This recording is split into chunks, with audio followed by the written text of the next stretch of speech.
Team બનાવવી જરૂરી હતી અને એટલા જ માટે બંધારણ સભામાં કુલ 8 જેટલી મુખ્ય કમિટીઓ અને 14 જેટલી ગૌણ કમિટીઓની રચના કરવામાં આવી, એટલે કે કુલ 22 સમિતિઓની રચના કરવામાં આવી અને એ સમિતિઓ આ મુજબ હતી.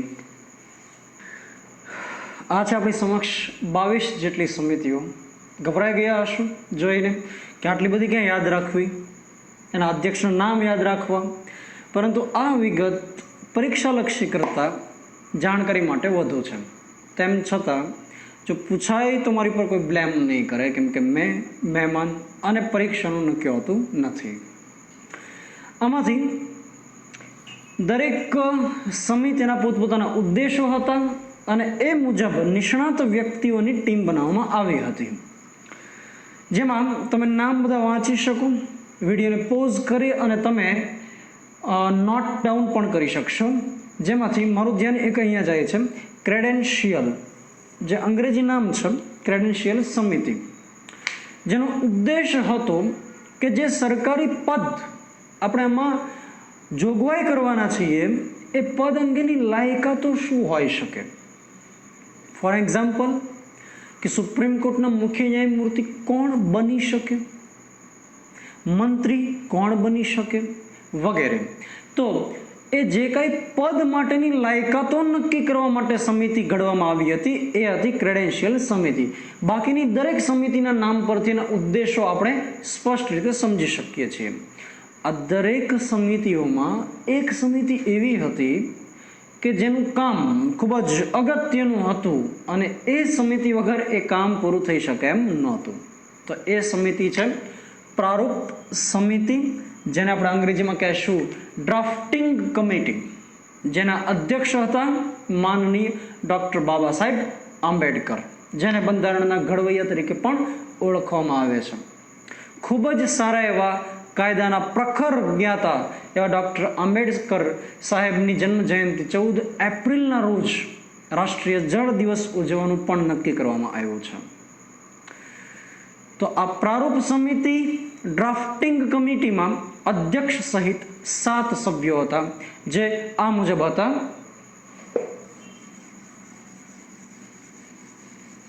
ડ્રાફ્ટિંગ કમિટીના સભ્યો આ મુજબ હતા, જેના અધ્યક્ષ હતા ડૉક્ટર આંબેડકર સાહેબ. અન્ય સભ્યોમાં હતા ડૉક્ટર કનૈયાલાલ મુનશી.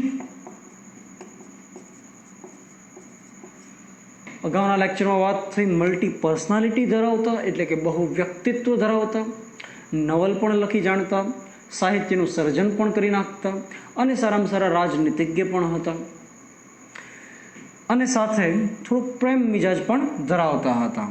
તદુપરાંત ગોપાલ સ્વામી અયંગર,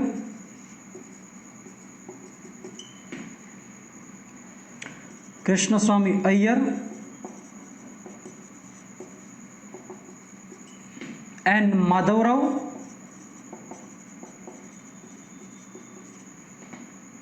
ટી કૃષ્ણમાચારી,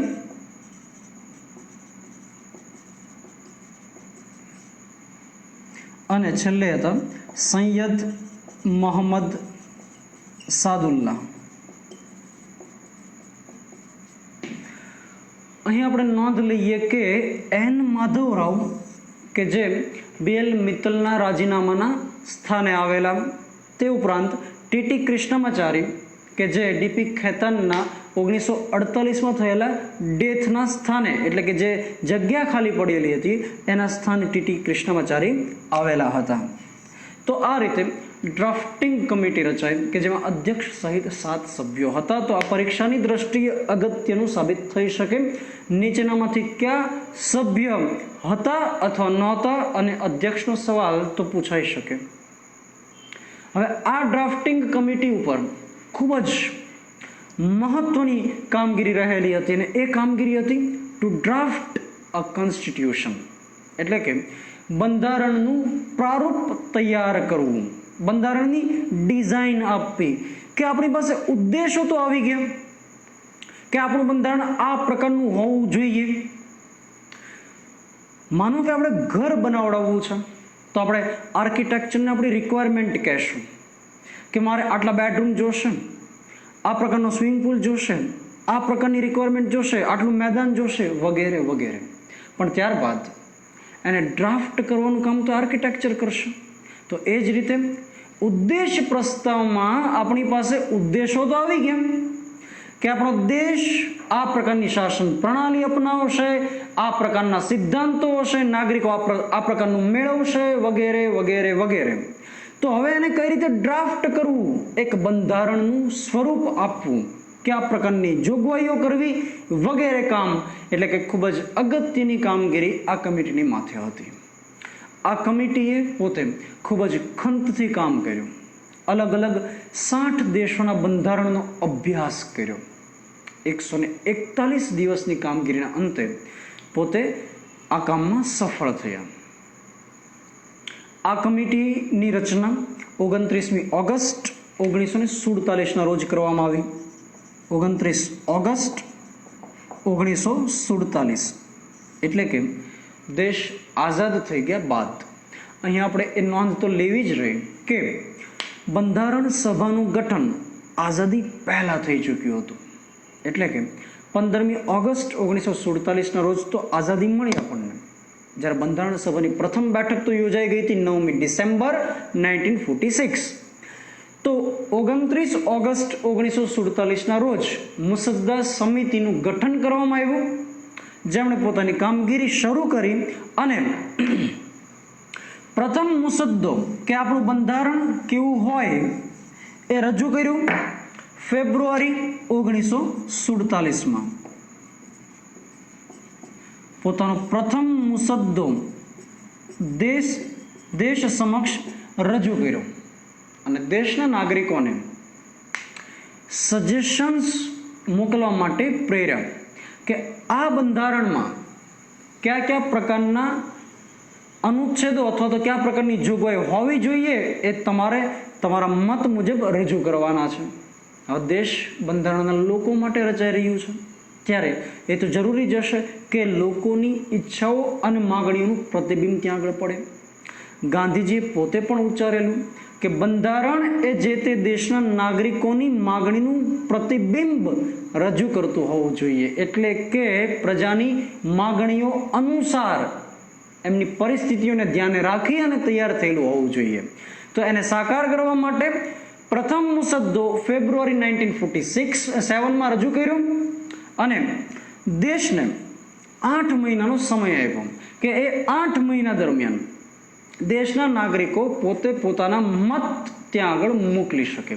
અને બીજો મુસદ્દો રજૂ કરવામાં આવ્યો ઓક્ટોબર 1947. 8 મહિના દરમિયાન મળેલા સજેશન્સ મત અનુસાર જે કંઈ યોગ્ય લાગતું હતું એને અપનાવવામાં પણ આવ્યું. અને એક બીજો મુસદ્દો ઓક્ટોબર 1947માં રજૂ કર્યો.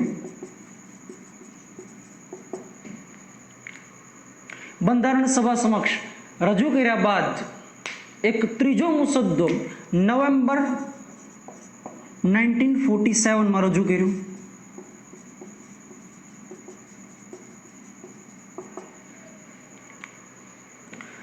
નવેમ્બર 1947માં રજૂ કરેલો એ મુસદ્દો એનું પ્રથમ વાંચન હતું. કોઈ પણ વિધેયક છે એ કાયદાનું સ્વરૂપ ક્યારે લેશે? જ્યારે એ 3 વાંચનમાંથી પસાર થાય ત્યારે સંસદમાં મૂકેલા વિધેયક પર 3 વાંચન થવા જરૂરી છે, જેની ચર્ચા આપણે વિસ્તારથી સંસદીય પ્રક્રિયામાં ભણવાના છે. પરંતુ અત્યારે જ્યારે જરૂર છે ત્યારે થોડી વાત કરી દઈએ કે પ્રથમ વાંચન વખતે માત્ર એ વિધેયક અંગેની માહિતી રજૂ થાય કે વિધેયકનો ઉદ્દેશ શું છે. અને જો પ્રથમ વાંચન ન કરવું હોય તો એને શ્વેતપત્ર દ્વારા રજૂ કરી દેવામાં આવે. શ્વેતપત્ર એટલે કે સરકાર દ્વારા જે કંઈ કહેવા માગે છે નાગરિકોને એ રજૂ કરતું પત્ર. તો એ પ્રથમ વાંચન દરમિયાન દરેક કોપી એ વિધેયકની કોપી સદસ્યને આપવામાં આવે.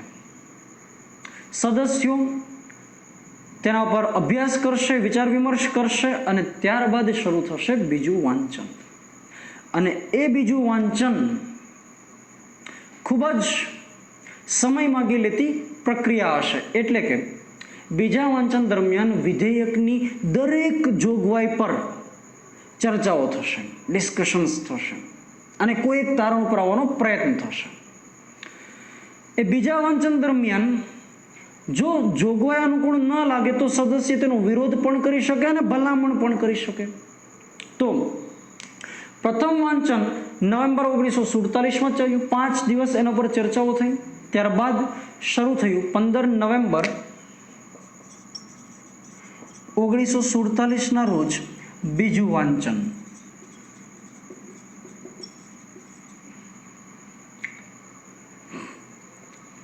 સોરી, અહીંયા આગળ દરેક જગ્યાએ 48ની ટાઈમ લાઈન હશે. એટલે કે બીજું વાંચન શરૂ થયું 15મી નવેમ્બર 1948થી. હમણાં જ અગાઉ વાત કરી કે લાંબી પ્રક્રિયામાંથી પસાર થવાનું હતું. એક એવો મુસદ્દો તૈયાર કરવાનો હતો કે જે દેશના તમામ વર્ગના લોકોને સંતોષ આપે, તમામ વર્ગના લોકો એને એક્સેપ્ટ કરે. એ સમયે ત્યાં આગળ દેશી રજવાડામાંથી પણ પ્રતિનિધિઓ હતા. જો કે એ વાત અલગ છે કે વિલીનીકરણની પ્રક્રિયા શરૂ થઈ ચૂકેલી હતી અને મોટાભાગનું વિલીનીકરણ થઈ ચૂક્યું હતું. પણ દરેક વર્ગને કે જે એક પછાત વર્ગ છે દેશમાં, એક પછાત વિસ્તારો પણ છે અને એક બીજી બાજુ થોડો ઉચ્ચ વર્ગ છે કે જેમને અનુકૂળ પરિસ્થિતિ વધુ આપવાની જરૂરિયાત નથી. જ્યારે જે નીચલો વર્ગ છે, નિમ્ન શ્રેણીમાં આવે છે સામાજિક રીતે, તો એમને થોડા વધુ અધિકારો આપવાની જરૂરિયાત લાગતી હતી, થોડી વધારે અનુકૂળ પરિસ્થિતિઓ કરી આપવાની જરૂરિયાત હતી. તો કહેવાનું તાત્પર્ય એટલું છે કે દેશના તમામ વર્ગ અને વિસ્તારને સૂટ થાય એવું એક બંધારણ તૈયાર કરવું હતું. અને એટલા માટે આ બીજા વાંચન દરમિયાન વિસ્તૃત ચર્ચા હાલી, જે 17 ઓક્ટોબર 1948ના રોજ પૂર્ણ થયું. એટલે કે લગભગ 1 વર્ષ સુધી એ ચર્ચાઓ ચાલેલી. ત્યારબાદ 14 નવેમ્બર 1949ના રોજ તેનું ત્રીજું વાંચન શરૂ થયું.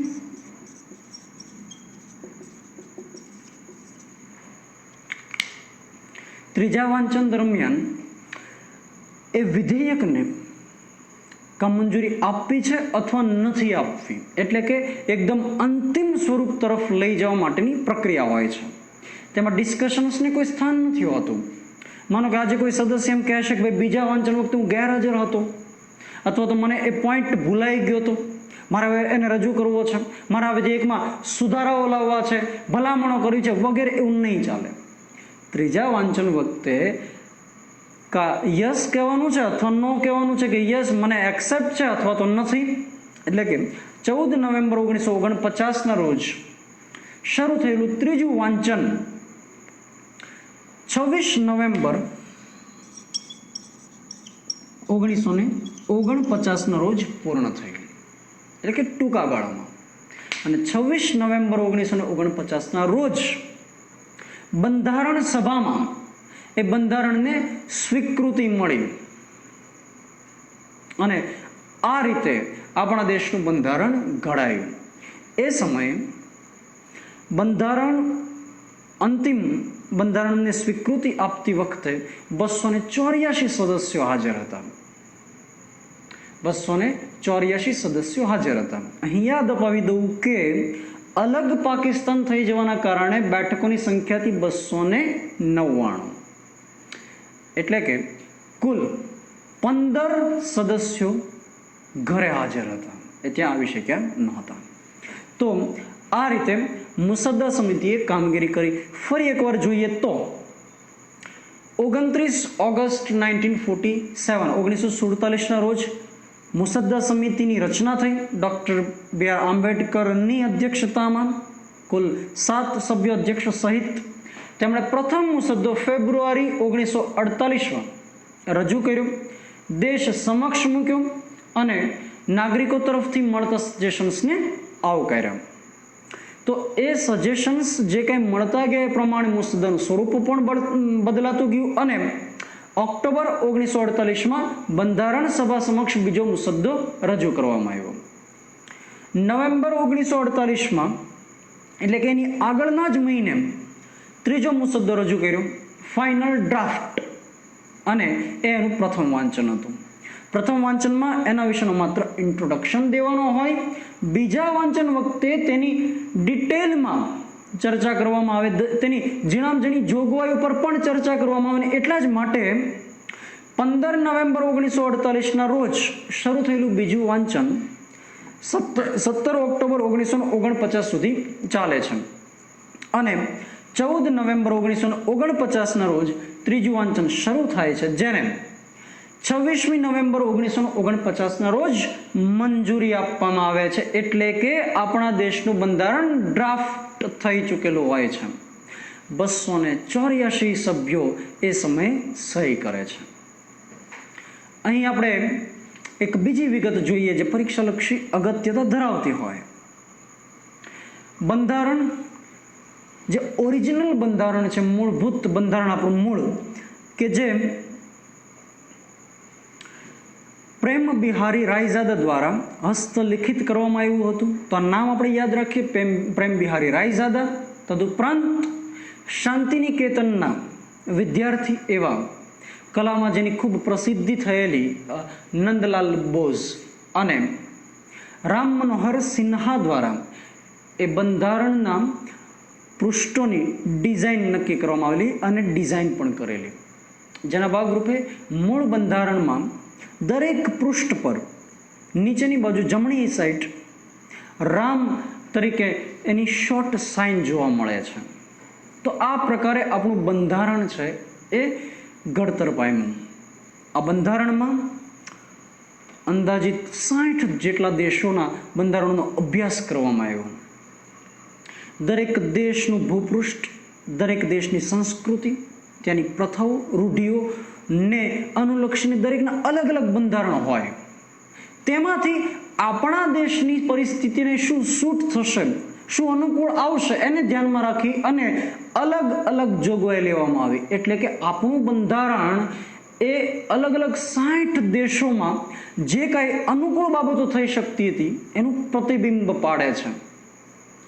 તે સમયે અંદાજિત 64 લાખ રૂપિયાનો ખર્ચ બંધારણ ઘડતરની પ્રોસેસ પાછળ થયેલો. તો આ રીતે ઘડવામાં આવેલા બંધારણમાં મુસદ્દા સમિતિએ જે તેની અદ્ભુત કામગીરી કરી, જેનું અધ્યક્ષ સ્થાન ડૉક્ટર B.R. આંબેડકરે નિભાવેલું, એટલા જ માટે ડૉક્ટર B.R. આંબેડકરને આપણે એક બંધારણના ઘડવૈયા તરીકે જોઈએ છીએ. 26 નવેમ્બર 1949ના રોજ તેને અધિનિયમિત કરવામાં આવ્યું, એટલે કે ત્યાં આગળ સ્વીકૃતિ કરવામાં આવી. એટલા માટે 26મી નવેમ્બરને દર વર્ષે બંધારણ દિવસ અથવા તો કાયદા દિવસ તરીકે આપણે ઉજવીએ છીએ. અહીં આપણે એક જાણકારી મેળવીએ કે B.R. આંબેડકર છે એની બંધારણ સભા માટે જે પરોક્ષ ચૂંટણી કરવામાં આવેલી, તો તે મહારાષ્ટ્રની સરકારમાંથી ચૂંટણી લડેલા, એટલે કે પ્રાંતીય સરકારમાંથી, અને એ ચૂંટણી હારી ગયેલા.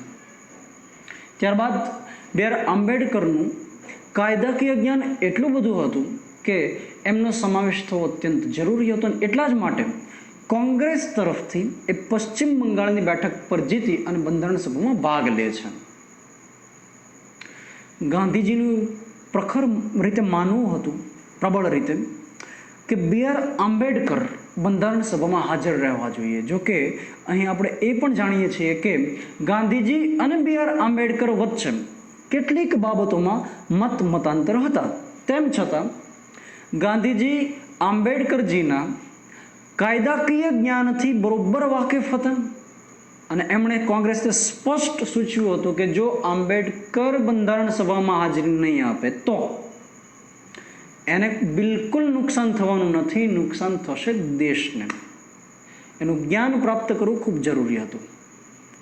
બંધારણ સભામાં જે વખતે અનુસૂચિત જાતિના અનામત મુદ્દે ચર્ચાઓ ચાલતી હતી, વાદ વિવાદો ચાલતા હતા, એવા સમયે ડૉક્ટર કનૈયાલાલ મુનશી દ્વારા આંબેડકર સાહેબને સમજાવવામાં આવે છે કે જો આપણે કોઈ એક વર્ગને આજે અનામત આપશું, એસસીને, શેડ્યુલ્ડ કાસ્ટને, કે જેથી કરી અને એ પોતાનો વિકાસ સુનિશ્ચિત કરી શકે, પણ એની શું ખાતરી છે કે આગળ જતા અન્ય વર્ગ અનામતની માગણીમાં નહીં જોડાય?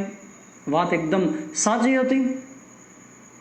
આજે આપણે જોઈ શકીએ કે અલગ અલગ ઘણા બધા વર્ગો છે કે જે અનામતની માગણી લઈ અને ઊભા થયા છે.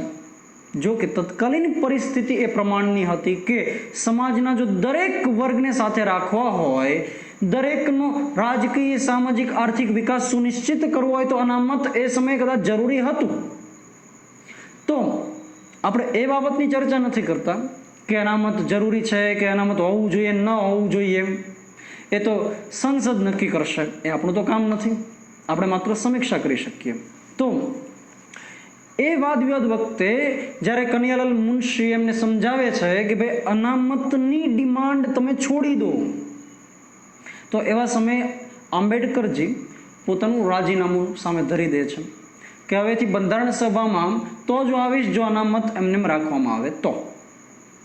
સરદાર પટેલ કે જે એ સમયે ડેપ્યુટી પ્રાઇમ મિનિસ્ટર હતા, નાયબ વડાપ્રધાન હતા અને સાથે ગૃહમંત્રી પણ હતા, તેમજ અધિકાર માટેની રચાયેલી સમિતિના અધ્યક્ષ પણ હતા. તો તેઓ આંબેડકરજીના જ્ઞાનથી પણ બરોબર વાકેફ હતા અને એમનું પણ માનવું હતું કે જો આંબેડકરજી ભાગ નહીં લે તો બંધારણ જે હાલમાં જોવા મળે છે એટલું સચોટ કદાચ ન હોઈ શકે, અને એટલા જ માટે એમને મનાવી લે છે અને સાથે અનામત પણ રહી જાય છે. તો આ રીતે રચાયેલા બંધારણની પ્રોસેસ દરમિયાન, બંધારણની પ્રક્રિયા દરમિયાન કેટલાક રાષ્ટ્રીય ચિહ્નોને પણ સ્વીકારવામાં આવ્યા. તો એ રાષ્ટ્રીય ચિહ્નો ક્યાં ક્યાં હતા એ પણ સાથે આપણે જોઈ લઈએ. સભાના ઘડતર સમયે જે આ બધી બાબતોનો સ્વીકાર કરવામાં આવ્યો એ વન બાય વન જોઈ લઈએ. નંબર 1, રાષ્ટ્ર ચિહ્ન કે જેને 26મી જાન્યુઆરી 1950ના રોજ સ્વીકાર કર્યો. તો આ રાષ્ટ્ર ચિહ્નમાં 4 સિંહોનો સમાવેશ થાય છે. 4 સિંહોમાંથી આપણને માત્ર 3 દેખાય છે, એક પાછળ છે, એટલે ટોટલ 4 સિંહો છે. એની નીચે અશોક ચક્ર છે જેમાં 24 આરાઓ છે અને એની નીચે કેટલાક 4 પ્રાણીઓ છે જેમાં સાંઢ, હાથી, ઘોડો અને સિંહનો સમાવેશ થાય છે. તો શૌર્ય સમા સિંહ, ધૈર્ય સમા હાથી, ખંત સમા ઘોડો અને સાંઢનો સમાવેશ એમાં કરેલો છે, જે કેટલીક બાબતો પ્રતીત કરાવે છે. અહીં આપણે એ બાબત નોંધવી જોઈએ કે આ રાષ્ટ્ર ચિહ્ન અશોકના સારનાથના સ્તંભ પરથી પ્રેરિત થઈ અને લેવામાં આવ્યો છે. તો આ રાષ્ટ્ર ચિહ્ન કે જે દેશનું પ્રતિનિધિત્વ પૂરું કરે છે એનો સ્વીકાર 26મી જાન્યુઆરી 1950ના રોજ કર્યો. ત્યારબાદ રાષ્ટ્રીય ધ્વજ કે જેની સાઇઝ 3:2 રાખવામાં આવી છે. 3:2નો અર્થ થાય કે તેમનું પરિમાણ, તેમનું કદ કોઈ ચોક્કસ નથી. તે નાની સાઇઝમાં, મોટી સાઇઝમાં કે કોઈ પણ સાઇઝમાં હોઈ શકે, પણ આ શરત ફૂલફિલ થવી જોઈએ કે જો તમે 3 સેન્ટીમીટર લંબાઈ રાખશો તો 2 સેન્ટીમીટર પહોળાઈ રાખવી. જો 3 મીટર એની લંબાઈ રાખશો તો 2 મીટરની પહોળાઈ રાખવી, અથવા તમે જો 6 મીટરની લંબાઈ રાખશો તો 4 મીટર પહોળાઈ રાખવી. તો આ પ્રમાણે એનું કદ બદલાઈ શકે. રાષ્ટ્રીય ધ્વજ કે જેને જોઈ અને આપણને પણ એક પ્રકારનો દેશ પ્રેમ યાદ આવે, કે જે આપણી સ્ફૂર્તિમાં વધારો કરી દે, એવો રાષ્ટ્રધ્વજ વર્ષ 1907માં ક્રાંતિકારીઓના જનેતા એવા મેડમ ભીખાઈજી કામા દ્વારા સ્ટુટગર્ટ ગાર્ડનમાં રજૂ કરવામાં આવેલો. મૂળ જે રાષ્ટ્રધ્વજ હતો તેમાં અત્યારના અશોક ચક્રના સ્થાને રેન્ટીઓ હતો, પણ હાલમાં સ્વીકાર્ય બનેલા, સ્વીકૃતિ પામેલા રાષ્ટ્રધ્વજમાં બ્લુ કલરમાં એક અશોક ચક્ર છે જેમાં 24 આરાઓ આવેલા છે. 3 રંગોથી બનેલા રાષ્ટ્રધ્વજમાં કેસરી રંગ સૌથી ઉપરનો શૌર્યનું અને તાકાતનું પ્રતિબિંબ છે. કે જરૂર પડે દેશ પોતે તાકાત દેખાડી શકે. વચ્ચેનો સફેદ રંગ શાંતિનું પ્રતીક છે કે જે અત્યારે માનનીય વડાપ્રધાન નરેન્દ્ર મોદી વિશ્વ શાંતિનો ફેલાવો દુનિયામાં કરી રહ્યા છે. અને ત્રીજો લીલો રંગ કે જે ખંત, વિકાસ અને સમૃદ્ધિનું પ્રતીક છે. આઝાદી પશ્ચાત પિંગલી વેંકૈયા દ્વારા રાષ્ટ્રીય ધ્વજની ડિઝાઇન તૈયાર કરવામાં આવેલી અને ઝંડા સમિતિના અધ્યક્ષ હતા જે.બી. કૃપલાણીજી. રાષ્ટ્રીય ધ્વજ સંહિતા વર્ષ 2002માં લાગુ કરવામાં આવી. આ સંહિતા નાગરિકોને નિર્દેશ આપે છે કે કયા પ્રકારે રાષ્ટ્રીય ધ્વજનો ઉપયોગ કરવો. રાષ્ટ્રીય ધ્વજનો ઉપયોગ માત્ર ને માત્ર રાષ્ટ્રીય તહેવારો જેમ કે 15મી ઓગસ્ટ કે 26મી જાન્યુઆરીના દિવસે જ કરવો એવું જરૂરી નથી. એ આડા દિવસે પણ કરી શકાય. કન્ડિશન એટલી કે એનું અપમાન ન થવું જોઈએ. એ રીતે તમારો ઉપયોગ કરવાનો છે. પ્રથમ ભાગમાં સામાન્ય માહિતીઓ છે. સંહિતાના બીજા ભાગમાં ખાનગી સંસ્થાઓ દ્વારા કે નાગરિકો દ્વારા કઈ રીતે ઉપયોગ કરવો તે અંગેની માહિતી છે અને ત્રીજા ભાગમાં સરકાર દ્વારા કઈ રીતે ઉપયોગ કરવો એ અંગેની માહિતી છે. રાષ્ટ્રીય શોકના સમયે એટલે કે કોઈ રાષ્ટ્રીય નેતાનું અવસાન થાય છે તો એવા સમયે કે અન્ય કોઈ રાષ્ટ્રીય શોકના સમયે માનો કે યુદ્ધભરી પરિસ્થિતિ હતી અને એમાં કેટલાક શહીદ થઈ જાય છે તો એવા રાષ્ટ્રીય શોકના સમયે એ રાષ્ટ્રીય ધ્વજને અડધી કાઠીએ ફરકાવવામાં આવે છે. તેમજ કટોકટી ઇમરજન્સીના સમયે ઊંધો રાષ્ટ્રીય ધ્વજ ફરકાવવામાં આવે છે. ત્યારબાદ રાષ્ટ્રગાન. જનગણ મન એ આપણું રાષ્ટ્રગાન છે જેને કવિવર રવિન્દ્રનાથ ટાગોર દ્વારા તૈયાર કરવામાં આવેલું. વર્ષ 1911માં કોલકાતા ખાતે યોજાયેલા કોંગ્રેસ અધિવેશનમાં સૌ પ્રથમ વખત ગાવામાં આવેલું, જેને વર્ષ 1912માં તત્વબોધિનીમાં પ્રકાશિત પણ કરેલું. 1 મિનિટ અને 5 સેકન્ડમાં પૂરું કરવું જરૂરી છે જેથી તેનું સન્માન જળવાઈ રહે. તે ઉપરાંત રાષ્ટ્રગાન અંગે એક વિવાદ પણ ચાલે છે જેના વિશે આપણે અવારનવાર પરિચિત થતા હોઈએ કે જનગણ મન રવિન્દ્રનાથ ટાગોર દ્વારા જે તૈયાર કરવામાં આવ્યું તે દેશને કે રાષ્ટ્રને સંબોધીને નહીં પરંતુ અંગ્રેજોને સંબોધીને એ તૈયાર કરેલું હતું કે જેમાં શબ્દ આવે છે અધિનાયક તે દૂર થવો જોઈએ, જેના વિશે આપણે અવારનવાર ચર્ચામાં સાંભળતા હોઈએ. ત્યાર પછી રાષ્ટ્રગીત વંદે માતરમ જેને આપણે નેશનલ સોંગ કહીએ એ રાષ્ટ્રગીત બંકિમચંદ્ર ચટ્ટોપાધ્યાય દ્વારા તૈયાર કરવામાં આવેલું. તેમની ખૂબ જ પ્રસિદ્ધ એવી નોવેલ આનંદ મઠમાં તેનો ઉલ્લેખ થયેલો છે.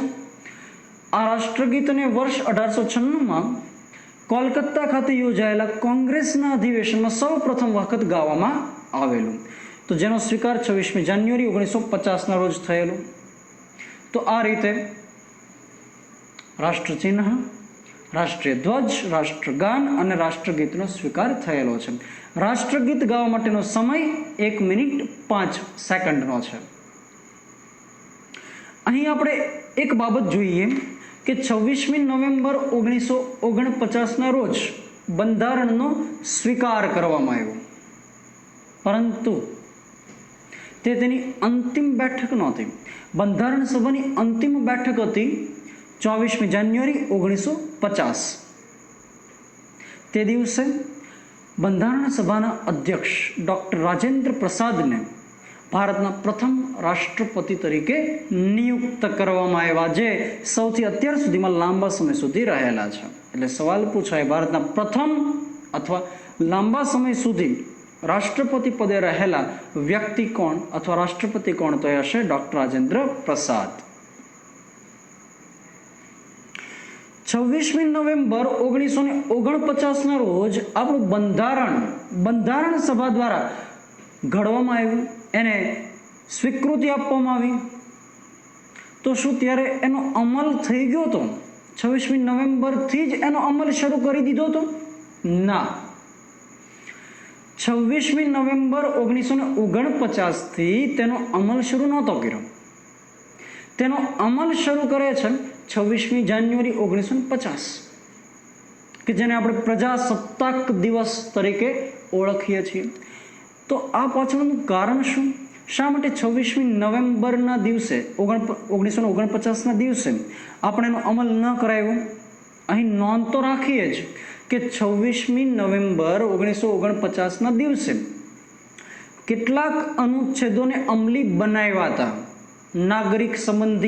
નાગરિકતા સંબંધી, ચૂંટણી સંબંધી વગેરે કેટલાક અનુચ્છેદોને તે સમયથી જ અમલમાં લાવી દીધા હતા. જેમાં અનુચ્છેદ 5, 6, 7, 8, 9, 60, 324, 379, 380, 388, 391, 392, 393, 366, 367 વગેરેનો સમાવેશ થાય છે. મૂંઝાશો નહીં, આ પરીક્ષા લક્ષી એટલી અગત્યતા નથી ધરાવતા કે તમે કહેશો કે આટલા બધા અનુચ્છેદો કેમ યાદ રાખવા, પણ અત્યાર સુધીમાં પરીક્ષામાં પૂછાયેલા નથી, પણ પૂછાઈ જ ન શકે એવું જરૂરી પણ નથી. 26મી જાન્યુઆરી 1950થી આપણું બંધારણ સંપૂર્ણપણે અમલમાં આવ્યું, એટલે કે એના દરેક અનુચ્છેદો અમલમાં આવ્યા. તો એવું શા માટે કર્યું કે જે બંધારણ અગાઉથી ઘડાઈ ગયું, તો 26મી જાન્યુઆરીનો સમય શા માટે પસંદ કર્યો? તો એના માટે આપણે ફરી પાછું ઇતિહાસમાં જવું પડશે. વર્ષ 1929ની 31મી ડિસેમ્બરના રોજ રાવી નદીના કાંઠે આવેલ લાહોર અધિવેશનમાં 26મી જાન્યુઆરી 1930ના દિવસે પૂર્ણ સ્વરાજ દિવસ ઉજવવાની જાહેરાત કરેલી. અંગ્રેજોને કોંગ્રેસ તરફથી એક અલ્ટિમેટમ આપવામાં આવેલું કે તમે 1929ની 31 ડિસેમ્બર સુધીમાં અમને જો સ્વરાજ નહીં આપો તો અમે તમારી સામે કેટલાક આંદોલનો છેડી દઈશું. એક ખુલ્લી ધમકી હતી. કોંગ્રેસના પ્રતિનિધિઓએ 31 ડિસેમ્બર 1929 સુધીની મધરાત સુધી રાહ જોવે છે કે અંગ્રેજો આપણને પૂર્ણ સ્વરાજ આપે છે કે કેમ, પરંતુ અંગ્રેજો પૂર્ણ સ્વરાજ આપતા નથી. અને એટલા જ માટે 31મી ડિસેમ્બર 1929ના રોજ એવું નક્કી થયું કે આપણે 26મી જાન્યુઆરી 1930ના રોજ પૂર્ણ સ્વરાજ દિવસ ઉજવશું. ત્યાર પછી દર વર્ષે 26મી જાન્યુઆરી પૂર્ણ સ્વરાજ દિવસ ઉજવવામાં આવતો, અને એટલા જ માટે 26મી જાન્યુઆરી 1950નો દિવસ નક્કી થયો, અને તે દિવસ આપણે પ્રજાસત્તાક દિવસ તરીકે ઉજવીએ છીએ. તો આપણે વર્ષ દરમિયાન બે રાષ્ટ્રીય તહેવાર ઉજવીએ, એક 15મી ઓગસ્ટ અને બીજો 26મી જાન્યુઆરી. 15મી ઓગસ્ટ કે જ્યારે આપણને સ્વતંત્રતા મળી, અને 26મી જાન્યુઆરી 1950 કે જ્યારે આપણને પ્રજાસત્તાક શાસન પ્રણાલી મળી. 15મી ઓગસ્ટ અને 26મી જાન્યુઆરી બંનેમાંથી વધારે મહત્વ કોનું? જોકે એ ચર્ચા થોડીક અર્થવિહીન સાબિત થઈ શકે, કારણ કે બંને રાષ્ટ્રીય તહેવારોનું મહત્વ છે. તેમ છતાં જો આપણે એક તફાવત જ પાડતા હોઈએ તો કહી શકીએ કે 15મી ઓગસ્ટનું મહત્વ થોડું વધુ હોઈ શકે. શા માટે? કારણ કે એ દિવસે આપણને રાજકીય સ્વતંત્રતા મળી હતી. પોતાની અલગ રાજકીય પ્રણાલી સ્થાપિત કરવા માટેની તક મળી હતી, અને વિદેશી પરતંત્રતામાંથી આઝાદી મળેલી. આ દુનિયામાં જો સૌથી કોઈ પ્યારી વસ્તુ હોય તો એ છે આઝાદી, અને એ આઝાદી માટે અનેક સંઘર્ષો થયા, અનેક ક્રાંતિઓ થઈ, અને એમાંની જ એક ક્રાંતિનો ભાગ હતું આપણી રાષ્ટ્રીય ચળવળ. એટલે કે 15મી ઓગસ્ટ 1947ના દિવસે અનેકો એવા ક્રાંતિકારીઓનું સ્વપ્ન સિદ્ધ થયું, જ્યારે 26મી જાન્યુઆરી 1950ના દિવસે આપણને આર્થિક અને સામાજિક સ્વતંત્રતા મળી, અને એ સ્વતંત્રતા રાજકીય સ્વતંત્રતામાં પણ ભળી ગઈ. તો આ રીતે આપણું બંધારણ છે એ અસ્તિત્વમાં આવ્યું, જેમાં અલગ અલગ દેશોમાંથી જે કોઈ પ્રેરણાઓ લેવામાં આવેલી એ આપણે સમયાંતરે જ્યારે જ્યારે એ ટોપિક આવશે ત્યારે ઉલ્લેખ કરતા જશું કે આપણે કયા દેશમાંથી કયા પ્રકારની જોગવાઈ લીધી છે. તો આપણું એ બંધારણ તૈયાર થયું જે ખૂબ જ વિસ્તૃત એવું હતું, જેમાં મૂળ બંધારણમાં કુલ 395 અનુચ્છેદ, 8 જેટલા પરિશિષ્ટો અને કુલ 22 જેટલા ભાગોનો સમાવેશ થતો હતો. તો આટલું વિસ્તૃત બંધારણ ઘડી શક્યા, જે માટે મને અને તમને ગૌરવ હોવો જ જોઈએ કે આટલું વિશાળ બંધારણ આપણે ઘડી શક્યા. તત્કાલીન ઘણા બધા પડકારો હતા, એ પડકારોમાંથી પાર નીકળી અને આજે આપણે અહીં સુધી પહોંચ્યા છીએ અને આપણા દેશનું ભાવિ પણ ખૂબ જ ઉજ્જવળ એવું છે, આપણે જોઈ શકીએ છીએ. તેમ છતાં આ બંધારણ સભાએ જે ઉત્કૃષ્ટ કામગીરીઓ કરી તે બદલ આપણે ગૌરવ તો લેવું જ જોઈએ. તેમ છતાં કેટલાક વિવાદો પણ પાછળથી સામે આવેલા. તો એ વિવાદો પાછળથી સામે શું આવ્યા હતા એ ઉપર પણ એક નજર કરી લઈએ.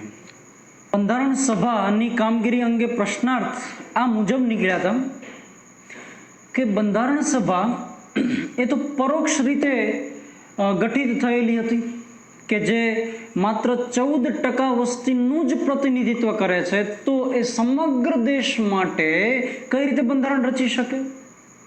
તો એના પર પણ પ્રશ્ન ઉઠેલો. ત્યાર પછી ગ્રેનવિલ ઓસ્ટિન કે જે ઇંગ્લેન્ડમાં એક બંધારણીય અર્થઘટક રહેલા, તેમણે કહેલું કે આ બંધારણ સભામાં તો કોંગ્રેસની બહુમતી છે, તો પછી કોંગ્રેસ પોતાને અનુકૂળ આવે એવું પોતાના હેતુઓ પૂરા થાય એ પ્રકારનું બંધારણ ઘડ્યું છે. તો એમણે કોંગ્રેસની કામગીરી ઉપર પ્રશ્નાર્થ ચીંધેલા. ત્યારબાદ નઝરુદ્દીન અહેમદ કે જેમણે મુસદ્દા સમિતિની કામગીરી ઉપર પ્રશ્નાર્થ ઉઠાવેલા, તેમને કહેલું કે આ મુસદ્દા સમિતિએ બહુ ખાસો એવો સમય લીધો છે. અમેરિકાનું લેખિત બંધારણ કે જે માત્ર 4 જ મહિનામાં કમ્પ્લીટ થઈ ગયું, જ્યારે આપણે અહીંયા 2 વર્ષ 11 મહિના 18 દિવસ આટલો બધો લાંબો સમય લાગ્યો. તો શું આ ડ્રાફ્ટિંગ કમિટી હતી કે પછી ડ્રિફ્ટિંગ કમિટી હતી? તો તેમણે ડ્રાફ્ટિંગ કમિટીને ડ્રિફ્ટિંગ કમિટી તરીકે ઓળખાવી. ડ્રિફ્ટિંગ કમિટી મીન્સ એક એવી સમિતિ કે જે પોતાના ઉદ્દેશોથી પર વહી ગઈ છે, મીન્સ કે ઉદ્દેશોથી ડિસ્ટ્રેક્ટ થઈ ગઈ છે અને બહુ લાંબો એવો સમય લે છે, ધીમે ધીમે પ્રોસેસ કરે છે. ત્યારબાદ કેટલાકે તો પ્રશ્ન ઉઠાવ્યો કે અહીં હિન્દુઓની મેજોરિટી વધારે હતી બંધારણ સભામાં, તો પછી એ અન્ય ધર્મોને કઈ રીતે સમાન રાખી શકે? જ્યારે વાસ્તવિકતા તો એ હતી કે બંધારણ સભા જ્યારે રચાણી ત્યારે તેમાં મુસલમાન, પછી શીખ વગેરે ધર્મો માટે સપ્રમાણ પ્રતિનિધિત્વની જોગવાઈ હતી. ત્યારબાદ કેટલાકે તો પ્રશ્ન ઉઠાવ્યા કે આ બંધારણ સભા જ સોવરેન નહોતી, એટલે કે સંપ્રભુ નહોતી. આ બંધારણ સભાનું ગઠન કોના દ્વારા થયું હતું? બંધારણ સભાનું ગઠન તો બ્રિટિશ અથવા તો જે કેબિનેટ મિશન આવ્યું હતું એની ભલામણના આધારે થયું હતું. અને જ્યારે પણ એમને બેઠક યોજવી હતી ત્યારે તેમની પરમિશન લેવી તો જરૂરી હતી. તો પછી એ સંપ્રભુ જ નહોતી તો એ ભારતનું બંધારણ કઈ રીતે ઘડી શકે? તો આ અને આવા બીજા અનેક સવાલો એની પર ઉઠેલા. તેમ છતાં બંધારણ સભાએ પોતાની કામગીરી સુપેરે નિભાવી અને આજે આપણે જોઈ શકીએ છીએ કે 22 ભાગ, 395 અનુચ્છેદ અને 10 પરિશિષ્ટો સાથેનું મૂળ બંધારણ ઘડાયેલું. આજે જો કે એમાં ચેન્જીસ છે. આજના બંધારણમાં જો વાત કરીએ તો ભાગની સંખ્યા વધી ગઈ છે, 25 ભાગ છે, 12 જેટલા પરિશિષ્ટો અને 468 જેટલા અનુચ્છેદો છે. છેલ્લે લેવાયેલી કોઈ પરીક્ષામાં 444 અનુચ્છેદોને યોગ્ય રાખેલા, પણ વાસ્તવિકતા છે 468 અનુચ્છેદોની. તો આ બાબતની તમે નોંધ લેશો. આ રીતે રચાયેલા બંધારણમાં આપણને કયા કયા પ્રકારની વિશેષતાઓ જોવા મળે છે એ પણ આપણે જોઈ લેવી જોઈએ. બંધારણ લોકોની ઈચ્છા અનુસાર થવું જોઈએ એવી ગાંધીજીની માન્યતાને સાકાર કરતું બંધારણ રચાઈ ગયું. આંબેડકરનું એવું પ્રબળ માનવું હતું કે બંધારણ સભામાં ચૂંટાઈને આવનારા લોકો, પ્રતિનિધિઓ જો ઈમાનદાર હશે તો ગમે એટલી મર્યાદાવાળા બંધારણને પણ આપણે સર્વોચ્ચ બનાવી શકશું. તો આવા સર્વોચ્ચ એવા બંધારણની કેટલીક વિશેષતાઓ રહેલી છે, જે આ મુજબ છે. લાંબુ અને લેખિત બંધારણ. નઝરુદ્દીન અહેમદે જે બ્લેમ કરેલો કે અમેરિકાનું બંધારણ તો 4 મહિનામાં જ ઘડાઈ ગયેલું, જ્યારે આપણા બંધારણ ઘડતા આટલો બધો સમય કેમ લાગ્યો? 2 વર્ષ 11 મહિના 18 દિવસ. તો એનું કારણ હતું કે આપણું બંધારણ એ ખૂબ જ લાંબુ અને વિસ્તૃત છણાવટ સાથેનું તૈયાર કરવાનું હતું, જ્યારે અમેરિકાનું બંધારણ માત્ર 7 જ કલમ ધરાવે છે. આ વિસ્તૃત બંધારણમાં કેન્દ્ર રાજ્ય અંગેની દરેક બાબતો અંગેની છણાવટ કરેલી છે. સરકારના દરેક અંગો અંગેની જોગવાઈ, તેમના કાર્યો, ફરજો, તેમની સત્તાઓ વગેરેની જોગવાઈ કરેલી છે. એટલે કે આપણું બંધારણ એક લેખિત અને વિસ્તૃત માહિતી આપે છે. બંધારણ 2 પ્રકારના હોય, એક લેખિત અને અલેખિત. જેમ કે બ્રિટનનું બંધારણ અલેખિત બંધારણ છે. અલેખિતનો અર્થ શું થશે? તો કે એક સાથે આખી કાયદાઓની સંહિતા તૈયાર ન કરવામાં આવેલી હોય, પરંતુ સમયાંતરે રૂઢિઓ, પ્રથાઓ, અલગ અલગ કાયદાઓ વગેરેને બંધારણનું સ્વરૂપ આપવામાં આવે. જ્યારે ભારતનું બંધારણ વિશ્વનું સૌથી લાંબુ અને લેખિત બંધારણ છે. લેખિત બંધારણની શરૂઆત કરી અમેરિકાએ. ત્યાર પછી સંસદીય શાસન પ્રણાલી. તો ભારતે બ્રિટનની સંસદીય શાસન પ્રણાલી અપનાવેલી છે. કેમ કે ભારતને બ્રિટનની શાસન પ્રણાલીનો પ્રત્યક્ષ અનુભવ હતો. તો ભારતે લોકશાહી સંસદીય પ્રણાલીનો સ્વીકાર કરેલો છે, કે જેમાં સંસદની પાસે સર્વોચ્ચ અધિકારો હોય, પરંતુ દેશમાં જો સર્વોચ્ચ શું એના વિશેની વાત કરવાની આવે તો સર્વોચ્ચ બંધારણ છે. સંસદે બંધારણને અનુરૂપ કાયદાઓ ઘડવાના છે. એટલે કે સંસદ એ દેશમાં સર્વોચ્ચ એવી રાજકીય સંસ્થા રહેશે એવું સ્વીકારાયેલું છે. અને અલગ અલગ સંસદીય પ્રણાલીઓ શું હોય, કઈ રીતે પોતે કાર્ય કરતી હશે, તો એ આપણે સંઘ સરકાર વખતે ભણવાના છીએ. ત્યાર પછી મૂળભૂત અધિકારો. જીવન જીવવા માટે જે પાયાની જરૂરિયાતો છે તેને આપણે મૂળભૂત અધિકારમાં મૂકતા હોઈએ, તો દેશે બહુ ઓછા લિમિટેડ એવા સંસાધનો છતાં ઘણા બધા એવા અધિકારો આપેલા છે કે જેથી કોઈ પણ નાગરિક ગૌરવપૂર્ણ રીતે જીવી શકે. અને તેના અંગેનો વિસ્તૃત ઉલ્લેખ આપણે મૂળભૂત અધિકારના ચેપ્ટરમાં કરવાના છીએ. ત્યાર પછી ખૂબ જ અગત્યની એવી વિશેષતા, સમવાયી છતાં એકતંત્રી શાસન વ્યવસ્થા. તો આપણે બંને શબ્દોનો પહેલા તો અર્થ સમજી લેવો પડશે. સમવાયી કોને કહેશું અને એકતંત્રી કોને કહેશું?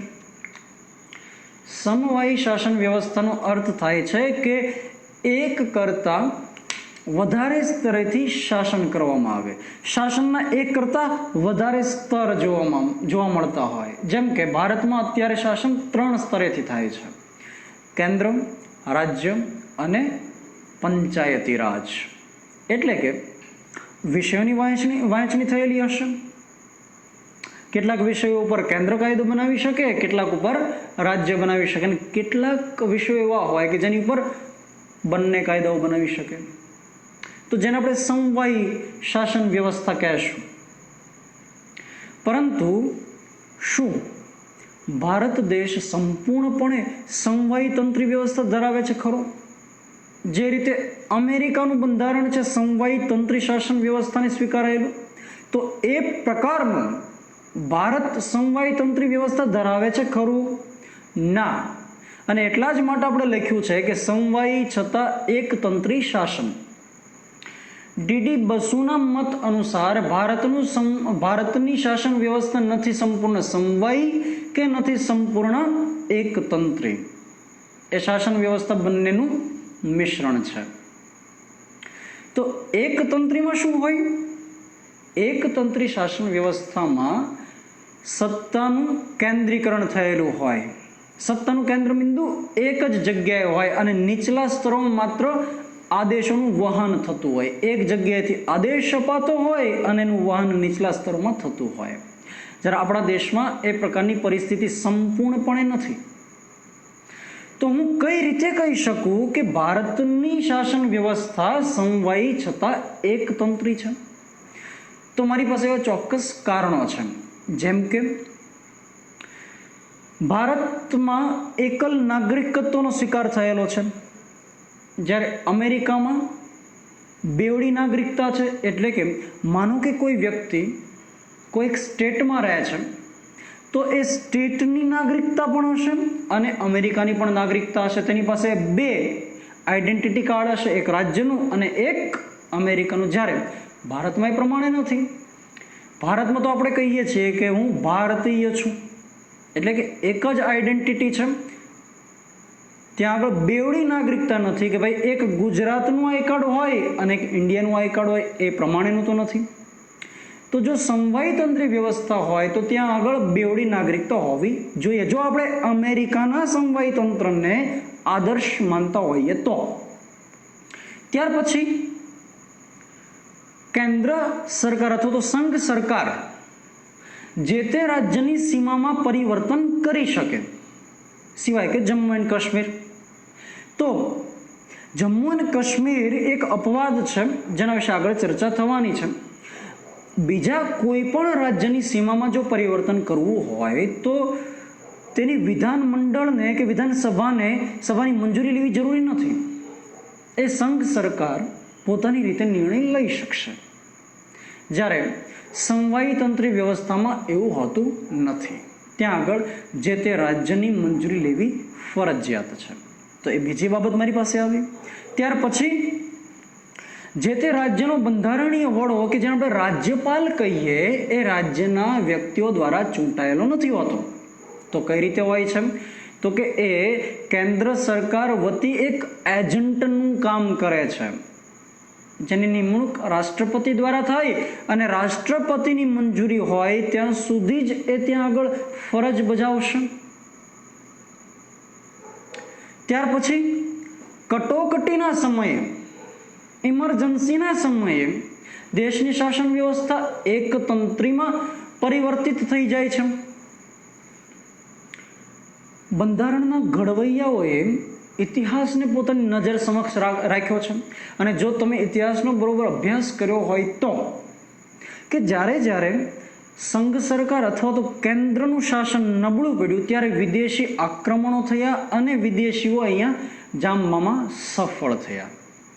તો એ પરિસ્થિતિને ધ્યાનમાં રાખી કે એવી કટોકટીના સમયે કેન્દ્ર પાસે મજબૂત સત્તા હોવી જોઈએ, એટલે કે સમવાયતંત્રી વ્યવસ્થા કે જે આંશિક રીતે દેખાય છે એ સંપૂર્ણપણે એકતંત્રીમાં ફેરવાઈ જશે. ત્યારબાદ કે અહીં વિષયની વહેંચણી તો થયેલી છે કે કેટલાક વિષયો પર કેન્દ્ર કાયદો બનાવે, કેટલાક ઉપર રાજ્ય બનાવે, કેટલાક સમવર્તી યાદી છે, એટલે કે રાજ્ય અને કેન્દ્ર બંને બનાવી શકશે. પણ બંને જો કાયદો બનાવશે તો એમાં કેન્દ્રનો કાયદો વધુ અસરકારક સાબિત થશે. તો એ પણ સમવાયતંત્રીના સિદ્ધાંતની વિરુદ્ધમાં છે. તો આ ઉપરોક્ત કારણની જે આપણે ચર્ચા કરી એના દ્વારા આપણે ચોક્કસપણે કહી શકાય કે ભારત નથી સંપૂર્ણ સમવાયતંત્રી કે નથી સંપૂર્ણ એકતંત્રી, પણ બંનેનું એક વિશિષ્ટ મિશ્રણ છે. ત્યાર પછી સાર્વત્રિક પુખ્તવય મતાધિકાર. લોકશાહી વ્યવસ્થાને જો એકદમ ફળદ્રુપ, પરિપક્વ, એકદમ પાકટ અને એકદમ પરિપક્વ બનાવવી હશે, એને એકદમ મજબૂત બનાવવી હશે તો એના માટે જરૂરી છે એકદમ મુક્ત રીતે યોજાતી ચૂંટણીઓ, એકદમ પારદર્શિતા સાથે યોજાતી ચૂંટણીઓ. અને લોકશાહીનો હાર્દ જ એ છે કે લોકો એમાં પાર્ટિસિપેટ થાય, લોકો પ્રત્યક્ષ રીતે સરકારમાં જોડાય, સરકારની પ્રણાલી સાથે, સરકારના અંગો સાથે જોડાણ સાધે. અને તો જ શક્ય બને જો તેને કેટલાક રાજકીય અધિકારો પ્રાપ્ત થાય. તો એમાંનો જ એક એટલે મતાધિકાર, મત અધિકાર.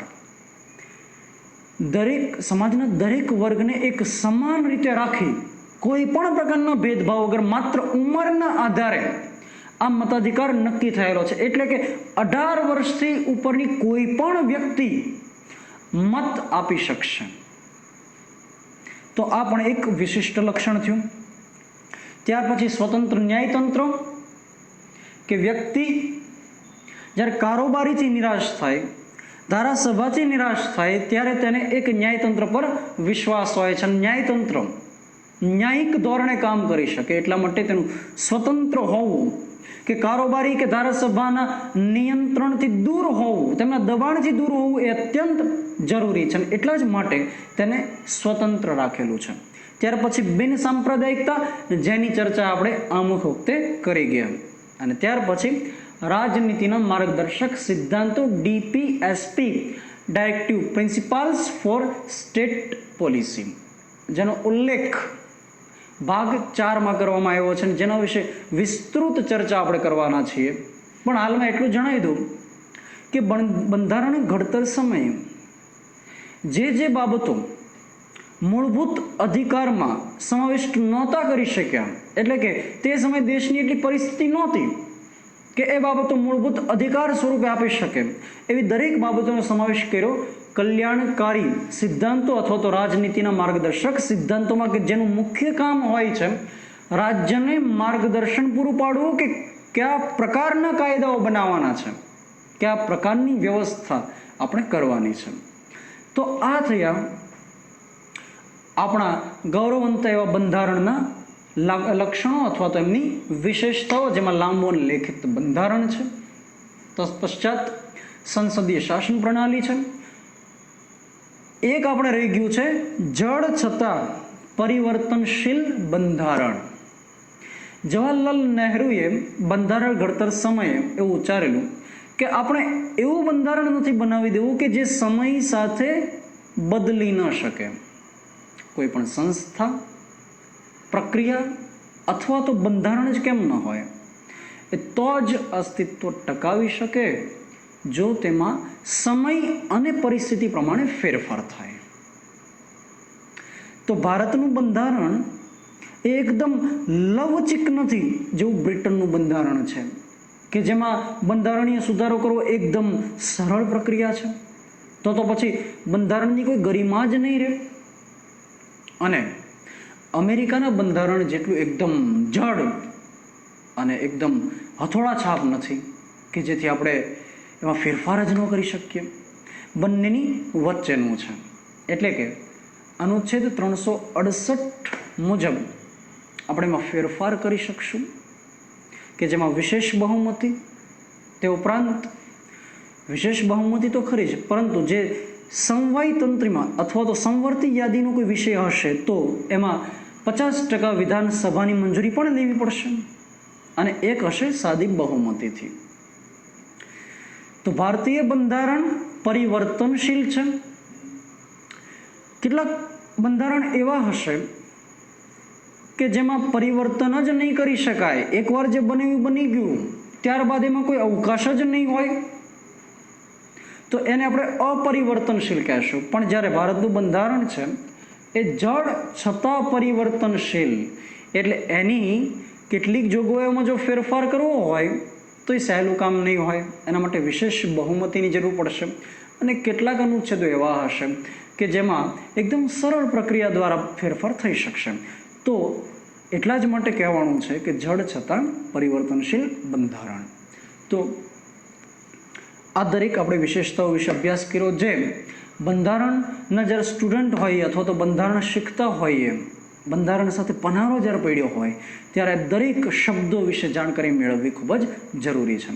તો આજના આ લેક્ચરમાં તમે જોયું હશે કે આ લેક્ચર શરૂ થયો છે પ્રિએમ્બલથી, એટલે કે આપણા આમુખથી બંધારણના, અને ત્યાર પછી આપણે એક વિકાસ ગાથા નક્કી કરી કે બંધારણનો સોર્સ ક્યાંથી લેવામાં આવ્યો, એ ભૂતકાળમાં પણ આપણે એક નજર દોડાવી, અને ભૂતકાળમાંથી કયા કયા પ્રકારનો પ્રભાવ હાલના બંધારણ ઉપર પડેલો છે એના ઉપર પણ આપણે જોયું. ત્યારબાદ બંધારણ સભા કઈ રીતે રચાય, એ બંધારણ સભાએ કઈ રીતે કામગીરી કરી, આ બંધારણ આપણું કેવું રચાયું એના ઉપર પણ